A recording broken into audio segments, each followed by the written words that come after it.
আসসালামু আলাইকুম বন্ধুরা, সবাই কেমন আছেন?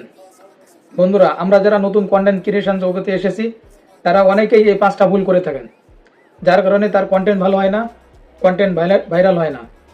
ঠিক আছে, আপনিও যদি এই পাঁচটা ভুল করছেন কিনা তাহলে এই ভিডিওটি এখনই দেখুন, তাহলে বুঝতে পারবেন আপনি এই পাঁচটা ভুল করছেন কিনা।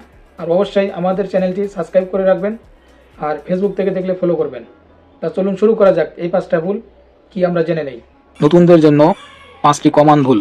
এই পাঁচটি কমন ভুল সম্পর্কে আপনি অবশ্যই ধারণা থাকতে হবে, তা না হলে আপনার কন্টেন্ট খারাপ হতে পারে, ভাইরাল না হতে পারে, আর আপনার কন্টেন্টের যে কোয়ালিটি এটা নষ্ট হতে পারে।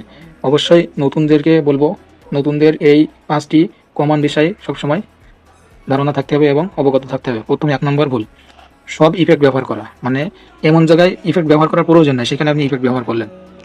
2 নম্বর, এক্সপোর্ট সেটিং না জানা। মানে আপনি যে ভিডিওটি এক্সপোর্ট করলেন এটা কত রেজুলেশন এক্সপোর্ট হলো এটা আপনি জানেনই না। 3 নম্বর, কপিরাইট মিউজিক ব্যবহার করা। মানে যে কোনো একজনের মিউজিক পাইছেন আপনি লাগাই দিয়েছেন, তারপরে যখন ভিডিও আপলোড করবেন তখন কপিরাইট চলে আসবে, আপনার মনে করেন যে চ্যানেলের সমস্যা হবে, ফেসবুক আইডিতে সমস্যা হবে। 4 নম্বর, অতিরিক্ত অ্যানিমেশন। মানে যেখানে অ্যানিমেশনের বেশি প্রয়োজন নয় সেখানে অতিরিক্ত অ্যানিমেশন দিলে ভিডিওর নষ্ট হয়। 5 নম্বর, কম কোয়ালিটি এক্সপোর্ট করা। এখানে আপনার যে ভিডিওটি এক্সপোর্ট করলেন এটা কোয়ালিটি কীরকম আছে, বেশি না ভালো না হাই কোয়ালিটি, এটা আপনাকে জানতে হবে। তাহলে আপনার ভিডিওটি কেমন হয়েছে, কেমন তৈরি করবেন সেটা আপনি জানতে পারবেন।